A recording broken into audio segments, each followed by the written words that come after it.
senador el 2015, doncs continua encara en primera línia. Bueno, ha passat de la primera línia a una discreta segona línia, però continua estant al capdavant, amb opinions sempre punyents, interessants i polèmiques. I amb ell es clou el cicle de converses i taules rodones a propòsit de l'exposició La ferida d'Hipercor, Barcelona, 1987. Aleshores, començaríem una mica l'entrevista. Ell va ser un dels homes claus amb la consecució del Pacte Antiterrorista de Madrid y ahora continuaremos en castellano porque así nos entendemos todos mucho mejor, ¿no?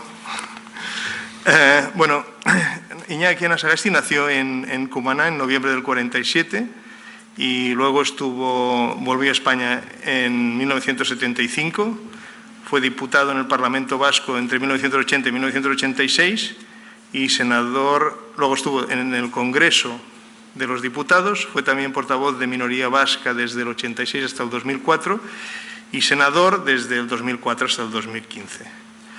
Bueno, es un hombre muy prolífico a la hora de escribir. Tiene libros polémicos a propósito de la monarquía, una monarquía protegida por la censura o una monarquía nada ejemplar. Son dos ejemplos de ello, pero hoy no toca la monarquía, hoy hablaremos de Hipercor y de las consecuencias que tuvo el pacto antiterrorista, ¿no?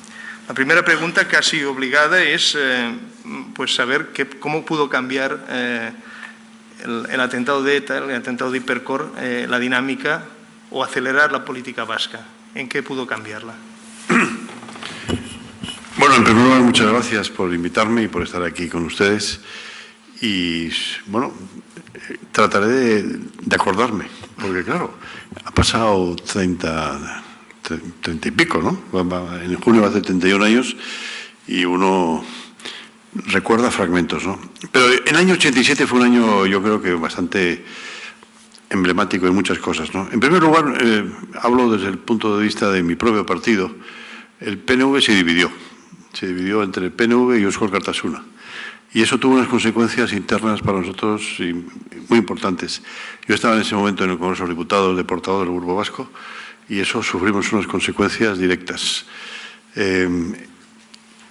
Luego, Alianza Popular el Partido Popular no tenía ese nombre, se llamaba Alianza Popular y todavía Manuel Fraga seguía siendo el gran jefe, con una crisis interna muy fuerte, y en febrero de ese año 87 es elegido Antonio Hernández Mancha, que su mérito era ser abogado del Estado y tocar bien los platillos de un conjunto musical, ¿no? Nadie sabía el personaje lo que podía dar de sí. Y quería cambiar ciertas cosas. Esto parecen anécdotas, ¿no? Pero tiene cierta importancia a la hora de hacer política. Felipe González gobernaba con mayoría absoluta. Mitterrand gobernaba en Francia, Reagan en Estados Unidos y Gorbachev en la Unión Soviética. Y fue un año muy importante porque no solamente fue el atentado de Hipercor, fue el atentado de Zaragoza y tuvo lugar el Pacto de Madrid como consecuencia de todo esto, y acabó el GAL, que, claro, todas estas cosas, cuando uno lo ve con perspectiva, se da cuenta de piezas que van encajando, ¿no? El GAL funcionó del 83 al 87. El último atentado del GAL fue en el año 87 contra un chaval que por no hacer el servicio militar pasó de Hendaya a Francia y, bueno, pues le confundieron con un miembro de ETA y lo mataron, ¿no? Y previamente se había reunido Felipe González con Mitterrand.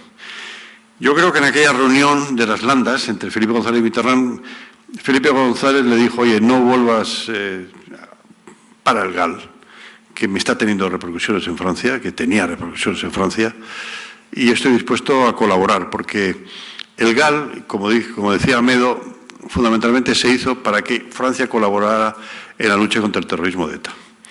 Y entonces, bueno, pues sí, efectivamente empezó a colaborar. Y el ideólogo del atentado de Hipercor, que era Santi Potros, ¿no? Santiago Arróspide, fue extraditado, fue detenido en Anglet y fue extraditado. De manera que sí, todo está muy interrelacionado y ese año 87 tuvo esas conexiones. Y en lo referente al Pacto Antiterrorista de Madrid, que tú fuiste uno de los negociadores, ¿Cómo espoleó, digamos, el atentado ese acuerdo? Bueno, el atentado de junio, 21 de junio, fue horroroso, pero claro, fue a final de mes, y en julio empezaban, en aquella época, periodo inhábil. En el Congreso de los Diputados las vacaciones se llaman periodo inhábil. Suena mucho mejor, ¿no? Y parece como que la gente trabaja más, ¿no? Periodo inhábil. Entonces, en el mes de julio, pero la Alianza Popular Fraga tomó una iniciativa para que el tema de Hipercor se llevara a la Diputación Permanente. Pero nosotros no queríamos que el tema de Hipercor, que era un tema tan grave, fuera esgrimido como una bandera por una acción política solo. Y entonces se desechó aquello, pero hubo un cierto compromiso de que teníamos que abordar la lucha contra ETA democrática de otra manera. Y entonces vino como consecuencia de eso, que dejó indudablemente unas secuelas, el Partido Socialista, y había un personaje que se llamaba Chique Venegas, que falleció hace 3 años, nacido también en Venezuela como yo, en el exilio de sus padres, que era un hombre muy inquieto y nos presentó 14 folios, los 14 folios esos que eran como se dice en Venezuela, un arroz con pollo, que no abordaba de verdad los problemas del terrorismo y del marco político, ¿no? Y entonces Felipe González le recibió a Adolfo Suárez en Moncloa. No era muy usual que se vieran los dos, el presidente y el expresidente. Y una de las cosas de las que hablaron fue cómo abordar el tema de ETA de otra manera. Esa entrevista se supo, una filtración, me imagino que interesada, y a Felipe González no le quedó más remedio que iniciar una ronda de partidos políticos, ¿no? Javier Arzayus, que era el presidente del PNV, no se había visto con Felipe González el año 81. Es un dato, imaginaros, 6 años sin verse. Esto es muy español, que la gente no habla. Y entonces estuvieron 6 años sin verse a cuenta de la Loapa. Como consecuencia del golpe de Estado del 23 de febrero, Felipe González le dijo a Javier Arzayus que eso no tendría consecuencias. ¿Cómo que no tuvo consecuencias? Claro que las tuvo, porque de ahí surgió la Ley Orgánica de Armonización del Proceso Autonómico.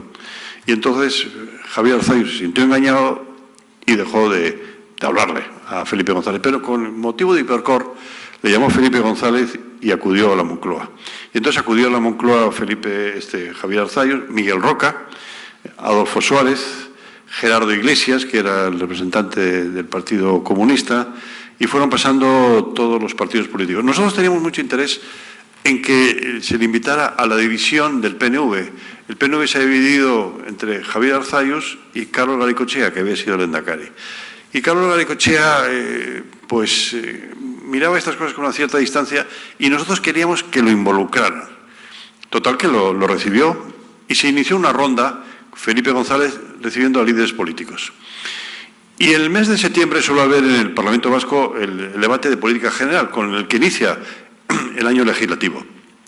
Entonces era el lehendakari Ardanza.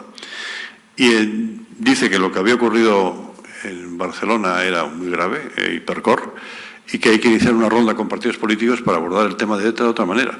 Porque solamente el tema de ETA se estaba abordando policialmente por una parte y luego las declaraciones que se hacían cuando había atentados. Pero había habido un debate en el año 85 en el Parlamento Vasco, un debate que tuvo unas 4 conclusiones, pero que eran un poco sin mucho sentido, ¿no? Se había hecho un esfuerzo, pero no se había quedado en eso. Y entonces se dieron cuenta de que había 2 rondas. La ronda de Felipe González, llamando a los dirigentes políticos españoles en general, queriendo hacer una especie de pacto de la Moncloa en relación con el terrorismo. Y luego el lehendakari Ardanza, que también estaba haciendo una ronda de conversaciones en Euskadi, tratando de abordar el tema del terrorismo y de ETA de otra manera. Y de ahí viene un poco, de esas 2 rondas viene el nacimiento del Pacto de Madrid, el primero, que el Pacto de Madrid es el partero del Pacto de Ajuria Enea. En los 2 pactos hay 2 elementos que llaman la atención. La primera, hablando de que se emplaza, digamos, a las instituciones democráticas a que tomen la delantera a la hora de dialogar, es decir, que sea el gobierno vasco o el gobierno central, se los menciona explícitamente los 2, pero sobre todo se incluye el gobierno vasco a la hora de contactar de buscar un final, un diálogo, lo que sea, una situación que tienda a la normalización. Y por otro, una cosa bastante sorprendente, puesto que hasta el año 87 actuó el GAL, que es que se pide la derogación de la ley antiterrorista.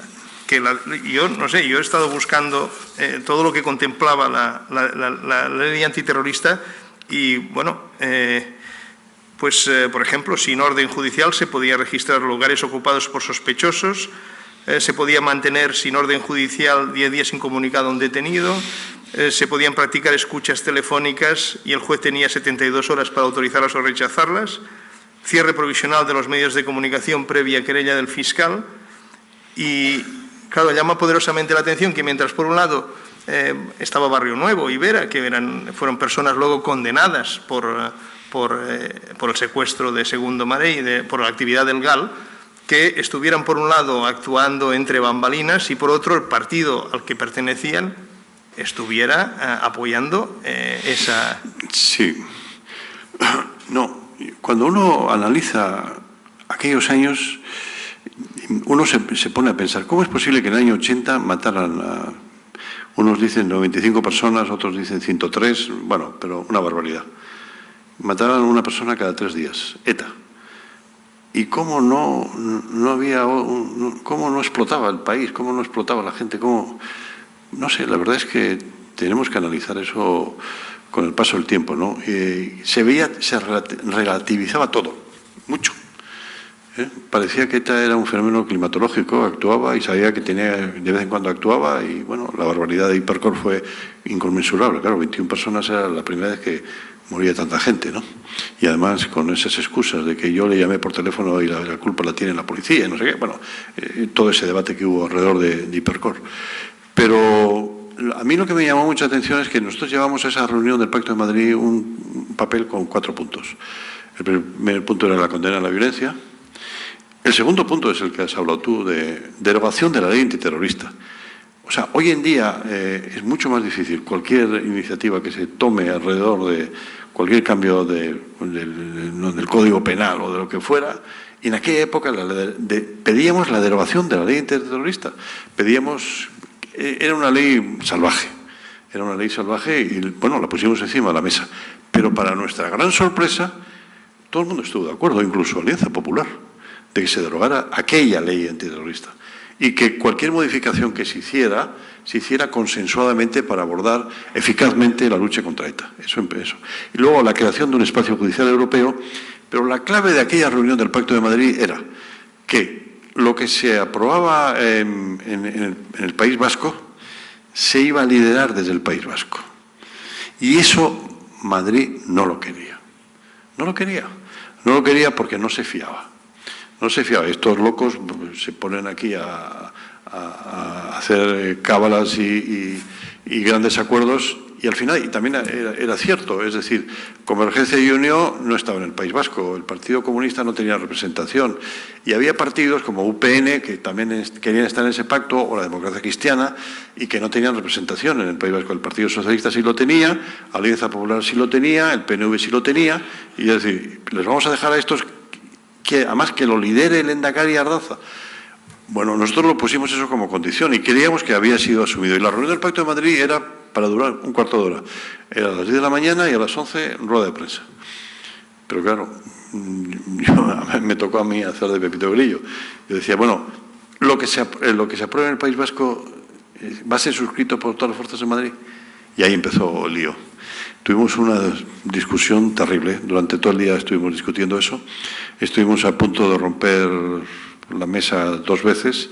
Un Jiménez Blanco, un gran prohombre de la Unión del Centro Democrático, luego del CDS, nos decía, pues caramba, veníamos aquí a arreglar el problema del terrorismo y va a caer el gobierno vasco, vamos a estar aquí todos enfrentados, esto va a ser un desastre, ETA se lo va a celebrar, internacionalmente va a ser vamos a sacar 2 comunicados, pero al final yo creo que en un momento determinado el Partido Socialista, que era el que gobernaba, se asustó porque hubo el riesgo de 2 comunicados, las fuerzas que componían el Parlamento Vasco y las fuerzas que componían el Parlamento de Madrid.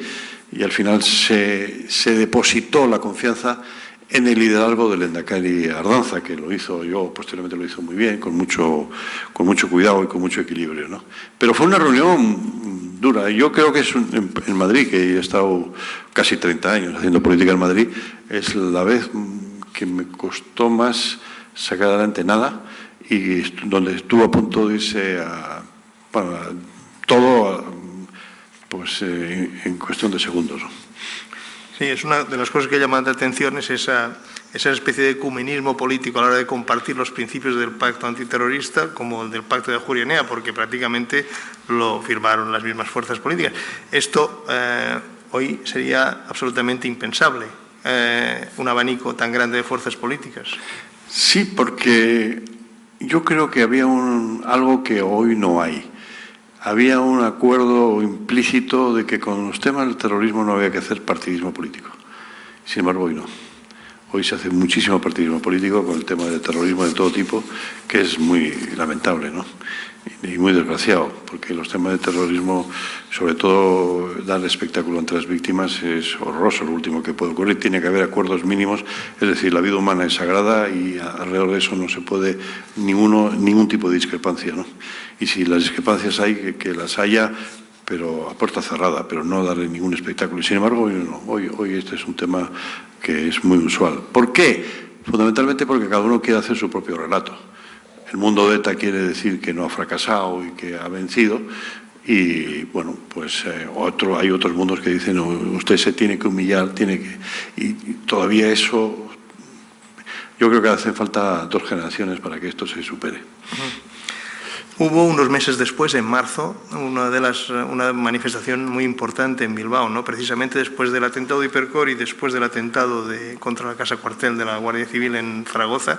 Hubo una manifestación que fue la más masiva, la primera gran manifestación que hubo en el País Vasco contra el terrorismo, o la que reunió más gente, ¿no? Eso fue, es decir, da la impresión de que todos los partidos pusieron la carne en el asador, igual que la sociedad vasca empezó a tomar conciencia de... Sí, yo creo que Hipercor fue el gran aldabonazo para despertar a una sociedad dormida, que veía la violencia con una cierta distancia y que en un momento determinado se dio cuenta de que por ese camino era la destrucción por la destrucción. Además, era una locura, ¿no? Porque si nosotros hubiéramos visto que en el seno del mundo de ETA hubiera habido una reflexión adecuada, pero es que la reflexión fue, por ejemplo, la de Txomin Zuloaga, ¿no? Que eran unos dirigentes máximos de un grupito que dominaba sobre Herri Batasuna, que se llamaba Hasi, ¿no? Y entonces aquel dijo de que ETA se tenía que ir de vacaciones. Pero no lo decía condolido por lo que había ocurrido, sino lo decía porque eso perjudicaba la imagen de la propia Herri Batasuna.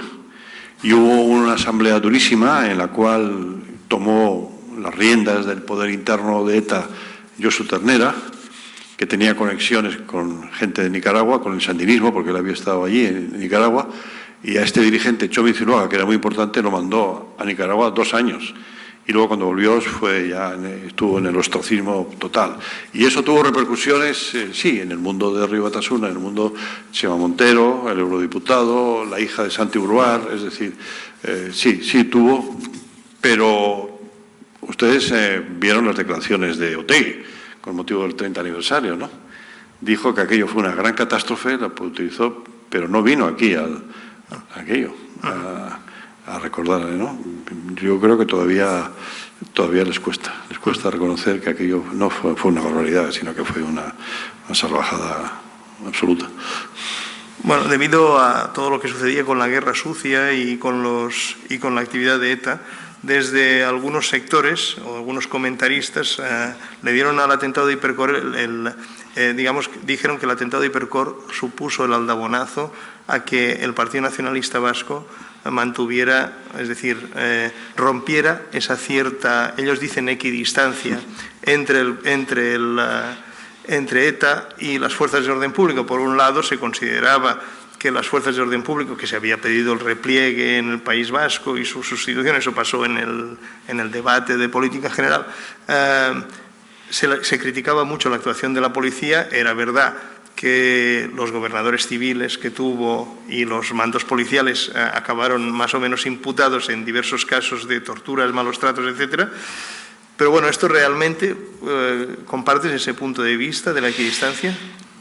No, yo yo personalmente, y perdonad que hable de mi persona, ¿no? Yo he tenido 13 años de escolta porque un día me llamó el consejero de Interior del Gobierno vasco, Javier Balce, y me dijo, oye, te vamos a poner escolta porque hemos descubierto que en este comando último detenido tienen todos tus movimientos y han decidido que si hay que matar a alguien del PNV porque ha llegado el momento, eres tú, porque eres persona conocida, vas a Madrid y además en Madrid tú no tienes protección, ¿no? No, yo creo que eso sí está interesado. ¿Pero por qué? Bueno, fundamentalmente porque, claro, el ETA nace en los años 60 como una violencia de respuesta a una violencia institucional, el franquismo, de una dictadura, ¿no? Pero no tiene nada que ver eso, y nace de las gentes del PNV. Esta gente joven acusa al PNV de que en tiempo del franquismo no lucha con las armas y el PNV les dice, oye, mira, la violencia se sabe cómo se empieza, pero nunca cómo se termina, ¿no? Y luego, mucho más, después de la muerte de Franco, aquí no tenía ninguna virtualidad política. Lo que ocurre es que solamente querían medidas policiales, ¿no? Y entonces nosotros le decíamos, sí, unos quieren acumulación de muertos para negociar y socializar el sufrimiento, y lo único que queremos nosotros en otra vía. Tenemos una vía política que tenemos aquí, una autonomía que la tuvimos en el año 36 y que aquí esto no funciona, ¿no? Es decir, esos dos discursos entremezclados, y además yo saqué el famoso concepto de la burbuja mediática. Los medios de comunicación te machacan todo y te distorsionan la realidad y al final acabas siendo tú poco menos que el inductor de un atentado, ¿no? Pues bueno, pero eso, bueno, yo creo que el tiempo pone las cosas en su sitio. Sí, de todas maneras hubo una frase que hizo fortuna de Xavier Arzallus que durante un registro policial se intervino a miembros de Batasuna y que decía textualmente: unos sacuden el árbol pero sin romperlo para que caigan las nueces y los otros las recogen para repartirlas. Sí, eso no es una frase de Arzallus, es una frase bíblica que Arzallus se ha arrepentido de haberla dicho, repitiendo lo que ocurría para explicar cómo funcionaba Herri Batasuna. Herri Batasuna funciona de esa manera, es decir, unos agitan el árbol, ETA, y otros recogen las nueces, Herri Batasuna. Y se lo atribuyeron a él. Y entonces ya ha hecho un montón de veces cosas pero hay veces en cuando te acusan de algo es imposible salirte del tópico. Ustedes durante el año 87 gobernaban con el Partido Socialista de Euskadi, ¿no?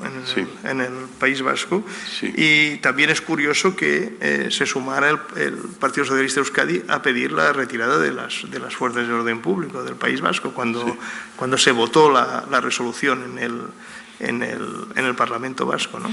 Sí, bueno, gobernábamos como consecuencia de la división del PNV. El PNV se había dividido y entonces el Partido Socialista ofreció su colaboración para darle estabilidad al gobierno.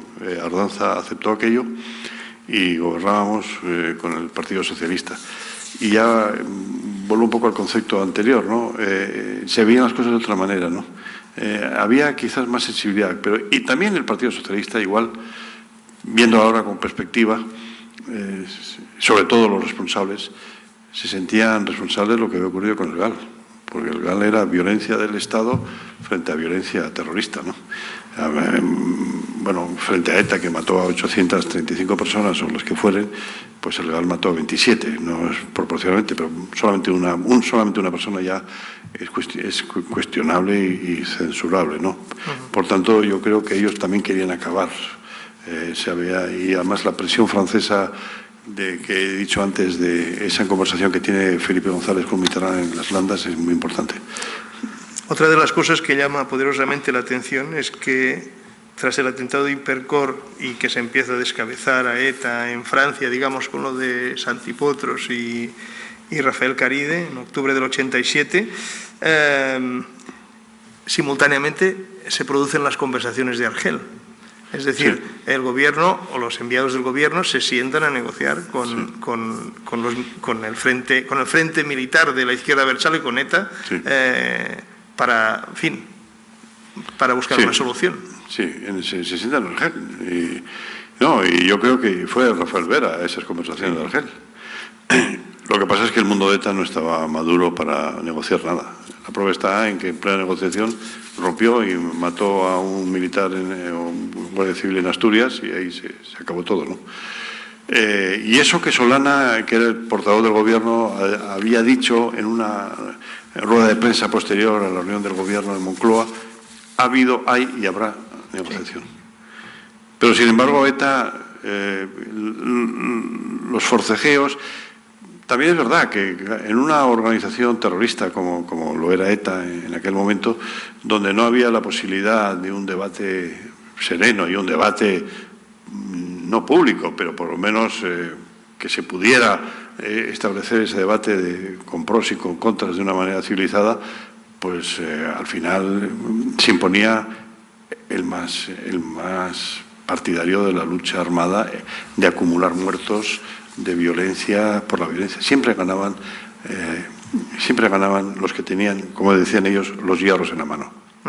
Es curioso porque da la impresión que en el mundo político había un poco más de libre albedrío que actualmente, ¿no? Sí. Es decir, la frase famosa de Solana, de Javier Solana, que era portavoz del Gobierno, diciendo que ha habido, hay y habrá conversaciones con ETA, contrasta con la que dijo un año antes Felipe González durante la audiencia del rey en Palma de Mallorca, que dijo: no ha habido, no hay y no habrá negociaciones con ETA. Sí, sí. Y, sin embargo, a Solana no le pasó nada. No. Y en estas conversaciones que me has preguntado sobre el Pacto de Madrid, uno de los que estuvo sentado en la mesa enfrente mío era Arturo García Tizón, que era hombre de Hernández Mancha, abogado del Estado, que cuando aprobamos la derogación de la ley antiterrorista era un entusiasta de que se aprobara una ley que consideraba que era una ley no democrática. Resulta que fue el que redacta cuando con la ley de partidos se produce la suspensión de Rui Batasuna. Es la misma persona que estaba de acuerdo en ese momento en derogar la ley antiterrorista, es la misma persona que con su mano redacta la derogación de Rui Batasuna.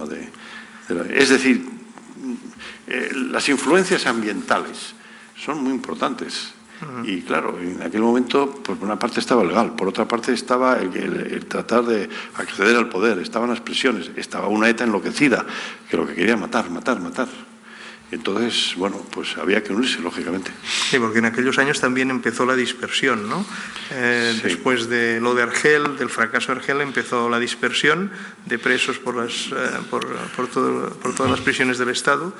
Y como un elemento más se quiso tomar de negociación y, por un lado, para romper, se dice también un poco, el círculo que ETA ejercía sobre sus propios presos, ¿no? Es verdad, porque el director de instituciones penitenciarias era quien luego fue ministro, Antonio Asunción.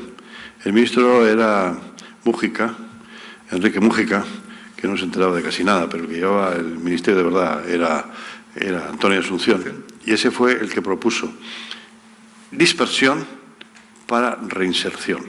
Es decir, yo te disperso si tú no quieres, porque tú eres muy radical y estás ejerciendo una influencia negativa en aquellos que quieren reinsertarse. Por tanto, ¿qué tengo que hacer? Pues a ti te voy a llevar a Canarias. Y a ti, entonces, ahí vino la dispersión. ¿Pero qué ocurrió? Pues que se hizo la dispersión, pero no se hizo la reinserción. Y entonces todavía estamos viviendo una situación de hace, no sé cuánto, 20 años, en la cual pues, los penalizados son las familias, que tienen que ir a visitar a sus familiares pues, a sitios, claro, además cuesta dinero, es un riesgo y bueno, hay una demanda social importante, ¿no? Sí, bueno, otro de los efectos que tuvo es que el atentado de Hipercor fue un poco sacudió a Batasuna, ¿no? Digamos, de alguna manera. El primer caso fue un artículo de José Félix Azurmendi, que era director del diario Egin y que firmaba una especie de artículo editorial con el seudónimo de Anchón Allende, pero todo el mundo sabía que era él, y dijo que si no quieres que estalle una bomba, mejor no ponerla, ¿no? Nadie puede dejar de responsabilizar de la masacre, en primer lugar, a los que montaron el artefacto y eligieron su colocación. Nadie está en situación de garantizar que los anuncios vayan a ser tomados en serio. Entonces, este señor, a los pocos días, es sustituido, es relevado de la dirección del diario Egin. Él luego ha explicado que tenía negociado salir del diario, pero, en fin, toda la impresión y lo que coincide todo el mundo en decir, incluso algunos que le sucedieron en la dirección del diario, es que efectivamente escribir ese artículo fue lo que le costó el y la prueba está en que no fue a ningún medio afín al mundo de la Batasuna, sino que vino a un diario como de ella, afín al PNV. Le acogimos a nosotros porque se quedó el hombre con el cielo arriba y la tierra abajo. Porque fue valiente por denunciar aquella masacre. Luego también hubo otro de los purgados, que antes se ha referido a él, era Chomín Zuloaga, que era dirigente de AXI, que era el partido que había fundado Santi Brouard, ¿no? Sí. Y que dijo que... Pero él primero ya había dicho cosas... yo en diversos materiales que he leído sobre él intuía que la actividad de ETA podía conducir a la ilegalización de Batasuna. Entonces, él escribió cosas en este sentido, diciendo que no puede haber una victoria militar en la Europa industrializada, y esto lo dijo en marzo del 87, y luego en una asamblea de delegados dijo que ETA debe tomarse unas vacaciones. Luego todo esto, bueno, hubo la famosa asamblea de fin de año donde creo que se echó prácticamente, fueron expulsadas casi 200 personas. Y entonces, pues bueno, este señor se fue expulsado y lo acusaron, sobre todo se les acusó de facilitar información interna a la prensa, sí, que era un partido absolutamente críptico, así, sí, ¿no? Y en general el mundo de Batasuna, al que no se podía, porque de la expulsión nos enteramos 4 o 5 sí, meses después, sí, no fue instantáneo. Sí, sí. Y luego también se le acusó de querer dirigir todo sí, el conglomerado Abertzale, porque sí, parece ser que en mayo Batasuna elegía una mesa nacional y Zuloaga era uno de los candidatos, ¿no? Sí, esta ha sido una organización siempre muy hermética y además ha sido la que ha mandado siempre en el brazo político. Y lo que quería Chomín Zuloaga era que ese brazo político mandara sobre ETA. Claro, no sabía con quién se estaba jugando los cuartos. Y claro, vuelvo a repetir, el que tiene la pistola es el que manda. Y entonces le dijeron, ¿cómo? A ver, repite lo que has dicho, repite. Entonces él repitió lo que dijo, y me mandaron a Nicaragua 2 años. Y volvió y ahí andaba el pobre hombre, bueno, pues tratando de sobrevivir, porque claro, no es fácil sobrevivir con ese pasado, ¿no? Pero sin embargo él no hizo una crítica pública nunca, ¿eh? Nunca. Él era una persona muy ideologizada y estaba muy convencida de lo que estaba haciendo, pero francamente no, se equivocó de cabo a rabo. Porque así como hay otros, por ejemplo, Pachi Zabaleta, que crea la LAR y que sí, no está de acuerdo, y Azurmendi, como hemos hablado anteriormente, pero aquí el que discrepa o se lleva un tiro o se tiene que ir por ahí. Y luego la tercera y más sonada, digamos, disidencia fue la de Chema Montero, ¿no? Sí. Aunque fue unos años más tarde, por un famoso artículo que escribió en Deia, ¿no? Se le atribuyó a eso, aunque el distanciamiento había ido creciendo con los años, ¿no? Él fue elegido eurodiputado, sí, es una cabeza muy bien amueblada, es un buen abogado, y entonces se dio cuenta de que era una barbaridad todo lo que estaba ocurriendo y que tenía que denunciarlo, lo denunció y pagó las consecuencias. Sí. Sí, a él se le atribuyen, hizo unas declaraciones diciendo que lo de Hipercor había sido un asesinato múltiple. Y creo que era la primera vez que alguien sí, del mundo de la izquierda sí, Abertzale se manifestaba en ese sentido. Sí, y además con las palabras adecuadas, porque efectivamente lo de Hipercor fue un asesinato múltiple. No era el error de la policía, sino un error fundamentalmente de ETA. El error no, una acción. Antes te he referido a la falta, digamos, de autocrítica de la izquierda Abertzale o del entorno de ETA, referido, por ejemplo, al tema de Hipercor. Faltan gestos, ¿no? A veces parece que más que pedir perdón, que tiene un valor relativo, faltan gestos, y sobre todo porque, claro, si contamos desde la muerte de Franco, en el País Vasco, bueno, en general, en todo el Estado ha habido 829 asesinados por ETA, sí, y 343 de ellos civiles, sí, en diverso, vamos. Bueno, yo ayer estuve en una tertulia en ETV, suelo ir normalmente los martes, ¿no? Pero ayer estuve el lunes porque venía hoy aquí y tenía a mi lado una persona de ese mundo, de la izquierda Abertzale, que había sido de la LAR, ¿no? Entonces, estamos viviendo en estos días pues un hecho triste, ¿no? Que es el aniversario del asesinato de Joseba Pagazaurtundúa, que este era un policía municipal de Andoain, que lo matan en Andoain. Y el domingo, las personas que lo denunciaron, que le dieron datos a ETA para que lo mataran, han pasado 28 años en la cárcel y volvieron el domingo y se les hizo un homenaje, un recibimiento por parte de la izquierda abertzale. Y entonces se suscitó este debate. Entonces porque yo creo que hay que personalizar. Yo le preguntaba, decía, si a tu padre o a tu hijo o a un familiar tuyo muy allegado, dos personas que dieron la información para que los mataran, ¿tú te pondrías a aplaudir, sabiendo que en el pueblo los van a recibir como si fueran héroes? Y entonces lo de siempre. Me salió por peteneras diciendo que el problema de no sé qué, la dictadura de Franco. Sí, la dictadura de Franco fue malísima, una dictadura. En eso estamos de acuerdo. Pero este caso concreto, no hay manera. O sea, hay una palabra que es tabú, que no utilizan nunca: condena. Ellos nunca condenan. Buscan subterfugios a la palabra condena. Y todavía no han superado eso. Y les va a costar. Va a haber un debate este jueves en el Parlamento Vasco con este tema, porque todos los partidos políticos, el Partido Popular ha presentado una iniciativa parlamentaria con objeto de que no haya recibimientos a gente que está en una cárcel como consecuencia de haber ejecutado atentados o haber dado información para que se produjeran esos atentados. Todavía estamos en eso. Es decir, el famoso relato. Ellos, su relato es que nunca se equivocaron. Que gracias a su acción militar se logró las conquistas democráticas. Mentira, pero tienen que alimentar ese relato, ¿no? Y claro, ellos no pueden reconocer, mira, durante 50 años hemos matado gente, hemos hecho barbaridades, hemos secuestrado, hemos aplicado el impuesto, mal llamado impuesto revolucionario, hemos tratado de arruinar empresas, nos hemos metido contra todo el mundo y al final, ¿para qué? ¿Para qué? ¿Para que la gente vaya al cementerio a honrar a sus familiares? Es que no han logrado absolutamente nada. Pero eso no lo pueden reconocer. Y ahí estamos enquistados. Por otra parte, también ha habido una especie de movimiento de reivindicación, aunque mucho menor, lógicamente, por parte de Barrio Nuevo y Vera, en el sentido de decir que, bueno, que ellos, en definitiva, contribuyeron a acabar con el terrorismo.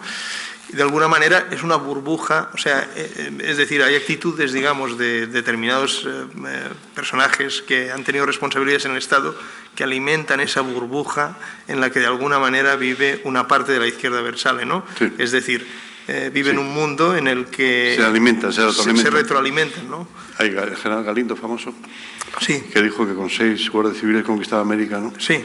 Pero claro, conquistaba América haciendo la bañera, torturando, matando, la Zabala y siendo condecorado, ¿no? Es decir, también es verdad, la historia también tiene esa parte, es una parte negativa, sí, que también hay que ponerla en conjunción con la otra parte. Pero esa parte es más fácil que vaya saliendo por una parte, por una administración o por otra, porque ahora recientemente el gobierno vasco ha señalado que de 74 acciones terroristas de los grupos parapoliciales y de la extrema derecha que actuaron en el País Vasco, español y francés, entre el 75 y el 90, solo 17 culminaron con sentencia firme de la Audiencia Nacional.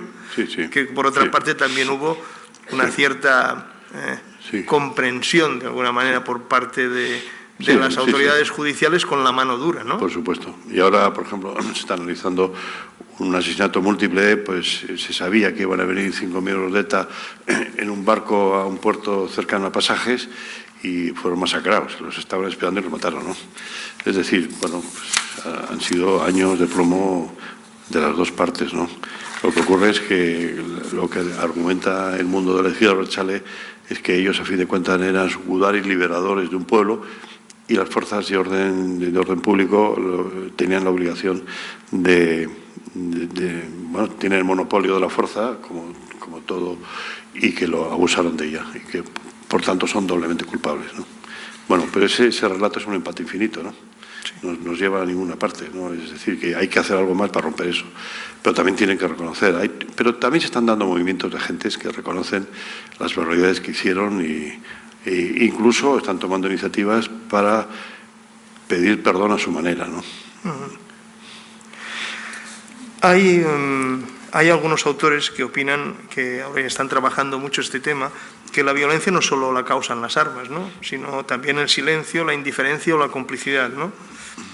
Frente a todos hemos sido víctimas, hay que buscar quizá, que es lo que utiliza la izquierda abertzale, una visión más compleja y de conjunto, ¿no? Hay que buscar las zonas de grises. Sí. Yo no sé si por parte de... Se ven algunos movimientos, pero por parte de la izquierda abertzale parece que se está un poco lejos todavía de llegar a esta zona de grises. Sí, ellos quieren que se olvide. Que se olvide. Ellos quieren hablar de la basura y quieren hablar de la red eléctrica y del precio del gas y ese tipo de cosas, que está muy bien. En una sociedad democrática hay que hablar de todo, pero también hay que hablar de esto, ¿no? Y cuando aquí en Barcelona se recuerda la barbaridad de Hipercor, no vinieron. Otegi dice que su cara es conocida, que si hubiera venido pues lo hubieran abucheado, pero bueno, oye, pues tú si quieres liderar algo tienes que afrontar la realidad. Hubiera sido un gesto. También es cierto que hay víctimas, hay grupos colectivos de víctimas que no quieren saber absolutamente nada, de ningún tipo de empatía con una persona que se acerca a pedir perdón, no quieren saber nada, al contrario, prefieren que esté en esa esquina y prefieren estar criticando. Hay que respetarlo, ¿no? Yo, por ejemplo, muchas veces se dice, no, es que los funerales guardias civiles que se hacían en el País Vasco, pues eran solitarios, no iba nadie y tal. Pues es parte de la verdad. Pero también es cierto que cuando se solía ir era muy incómodo por las dos partes. Es decir, tú ibas allí a dar el pésame y de alguna manera, como tú representabas hasta cierto punto el nacionalismo vasco, que era la percha de enganche que había sido utilizada para matar a tu deudo, pues indudablemente tu persona era una persona muy mal recibida.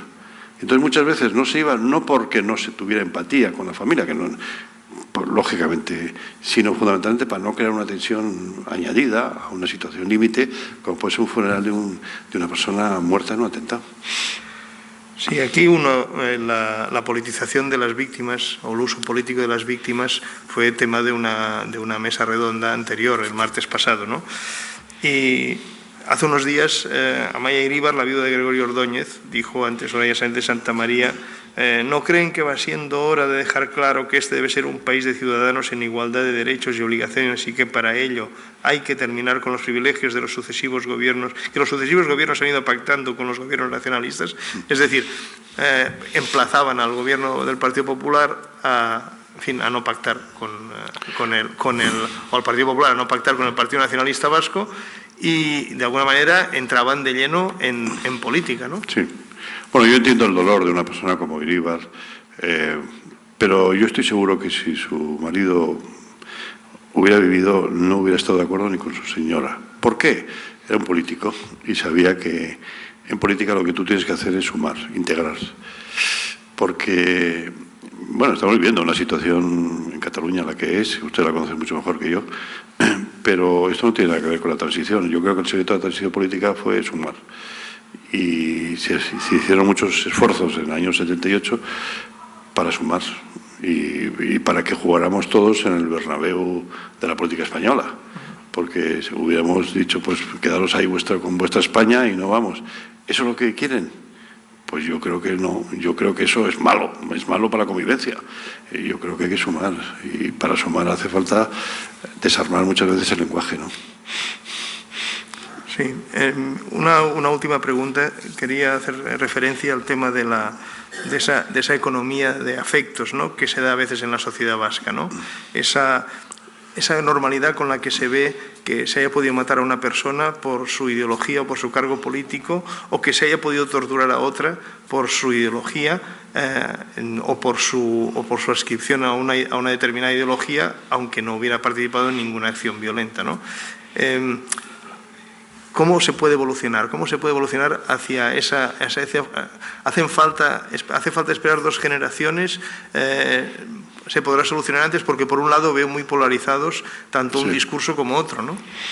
Es que el terrorismo en Euskadi fue muy selectivo, no fue un terrorismo de poner una bomba en el metro, en el Corte Inglés, salvo el tema de Hipercor, que rompe un poco todo el esquema de actuación de ETA, ¿no? Era fundamentalmente al principio policías y guardias civiles, y bueno, con la argumentación de que eran fuerzas de ocupación y que torturaban y masacraban, tenían ya su sentencia ya.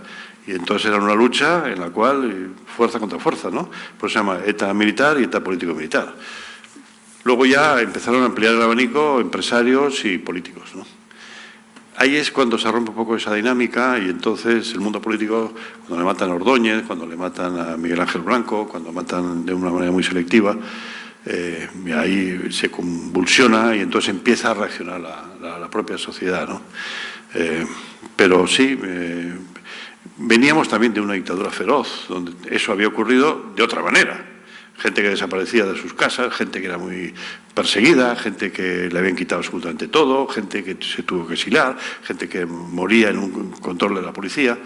Entonces estamos muy mal educados en la convivencia, ¿no? La democracia, yo creo que se puede decir que en Euskadi está llegando a partir de la desaparición, del cese definitivo de ETA del 2011, ¿no? Empezamos a convivir, empezamos a discutir entre todos de las cosas comunes, con nuestras discrepancias, pero cuesta mucho, sobre todo cuando hay eso. Por eso digo que tienen que pasar 1 o 2 generaciones para que eso se cure de verdad. Pues muchas gracias por la intervención de esta tarde, que yo creo que ha sido un buen repaso de historia y de actualidad. Y ahora abriríamos un poco el turno de palabras al público, por si alguien quiere hacer alguna pregunta.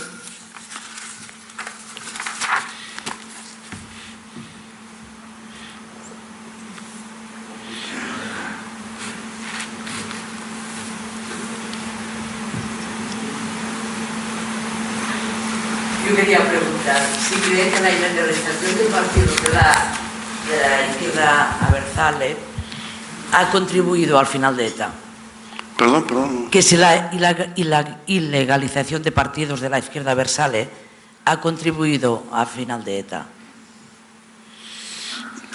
Sí, indudablemente yo creo que Otegi, con su anterior pasado, se da cuenta en un momento determinado. Otegi es un político que tiene la cabeza amueblada y se da cuenta de que por ese camino no tiene nada que hacer. Y es uno de los que lidera esa reconversión del mundo violento en un mundo político de verdad. Todavía le queda mucho, ¿no? Él está fuera y fue encarcelado por eso, cuando se encarceló a toda la mesa de Arribatasuna. Pero yo creo que sí, ellos, no todos, yo tengo mis trifulcas con algunos de ellos que se resisten a condenar por lo menos Otegi utiliza palabras que, aunque no utiliza la palabra condena, utiliza subterfugios para darse cuenta de que él está en otra sintonía y se da cuenta de que por ese camino no se va a ninguna parte. Y además lo he vivido porque él ha sido miembro de ETA y ha estado en los comandos y ha estado en todo lo que se puede decir que... Pero también estuvo en McGuinness, en Irlanda, ¿no? Y sin embargo, pues acabó siendo vicepresidente del gobierno irlandés. Bueno, yo creo que lo que pretende Otegi es acabar siendo parte del gobierno vasco, y si pudiera ser Lehendakari, me encantaría.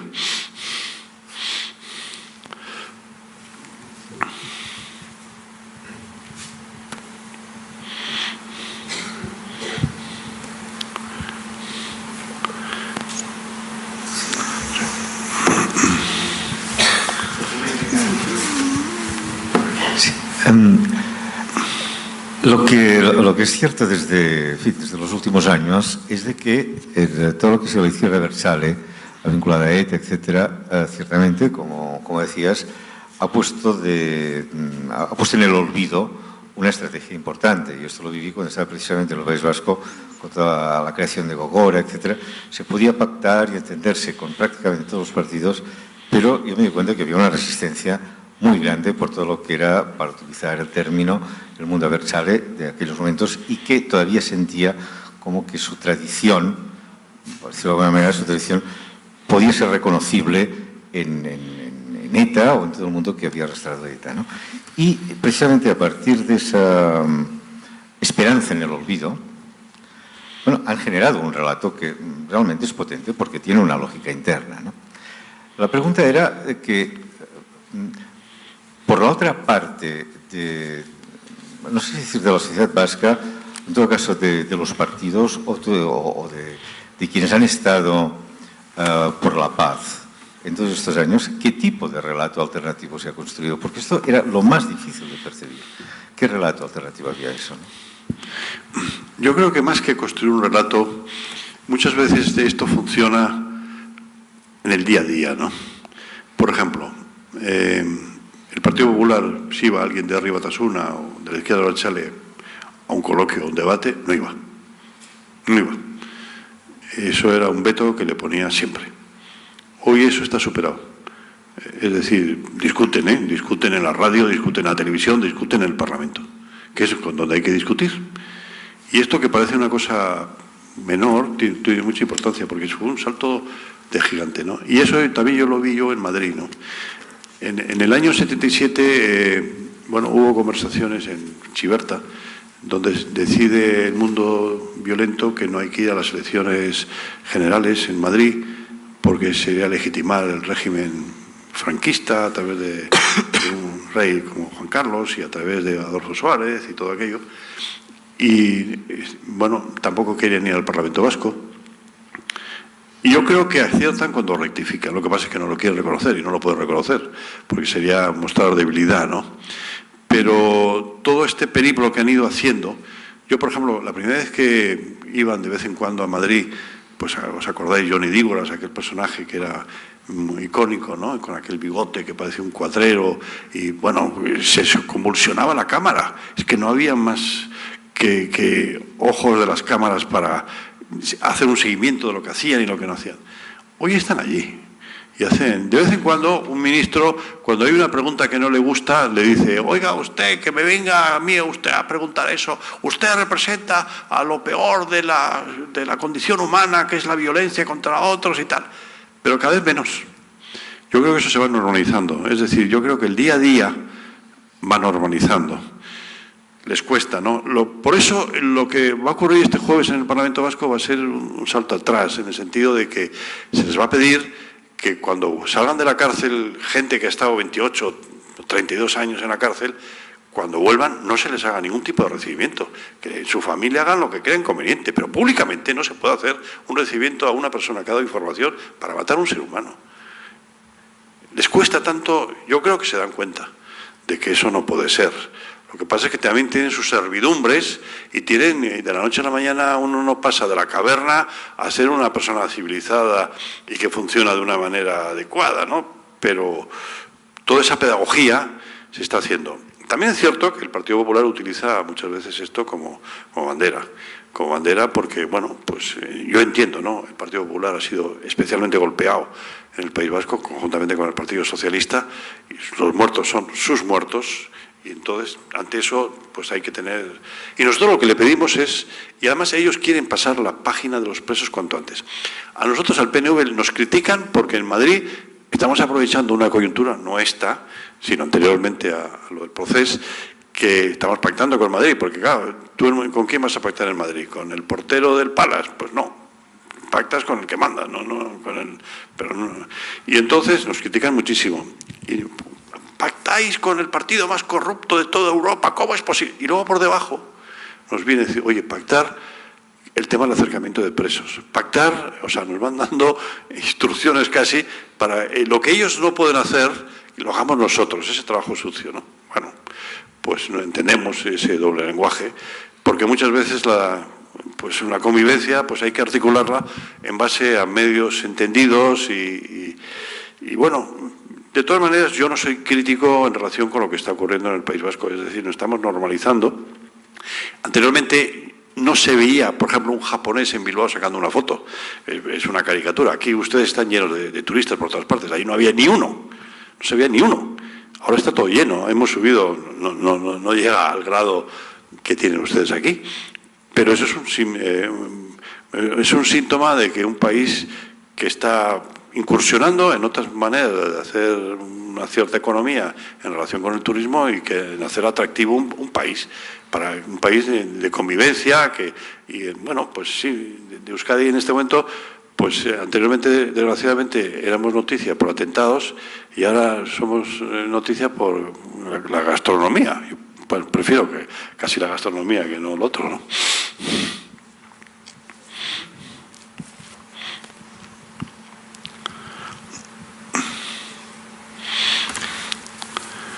Yo, antes de terminar eso, sí he comentado anteriormente que yo tengo una especial relación con Cataluña por dos razones. En primer lugar, porque cuando yo cayó Bilbao en el año 37, mi familia, por parte de mi padre, se refugió aquí. El gobierno de la Generalitat, presidido por Lluís Companys, pues permitió que el gobierno vasco se instalara en la Gran Vía. Hay incluso una sede donde el gobierno vasco tuvo su sede aquí. E incluso el Lehendakari Aguirre, el primer Lehendakari del gobierno vasco, cuando le prometió a Lluís Companys que cuando fuera al exilio que le llamara, que él estaría con él. Y el Lehendakari vino de París para, cuando Companys pasó a Francia, acompañarle, ¿no? Y luego mi familia estuvo refugiada en Centelles y estableció una relación con una familia que les trató francamente bien en aquel momento y mantuvieron siempre una relación epistolar en Navidades, visitándose. Desgraciadamente ya han fallecido todos, pero bueno, lo catalán lo he oído yo en casa siempre. Y luego, cuando yo en Venezuela, yo fui presidente de las juventudes del Centro Vasco de Caracas y tenía muchas relaciones con las juventudes del Centre Català. El Centre Català en Caracas tenía mucha importancia y allí tuve la oportunidad de conocer a Pau Vila, Marco Aurelio Vila, Augusto Pisonyer, Carles Pisonyer. Es decir, conocí a todos aquellos exiliados que estaban allí en Venezuela. Incluso estuve haciendo guardia cuando murió el que fue alcalde de Barcelona, creo que era Carles Pisonyer, ¿no?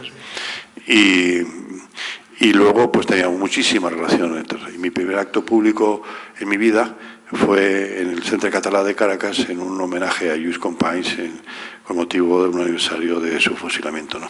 Por tanto, para mí Cataluña tiene un hueco especial en mi corazón.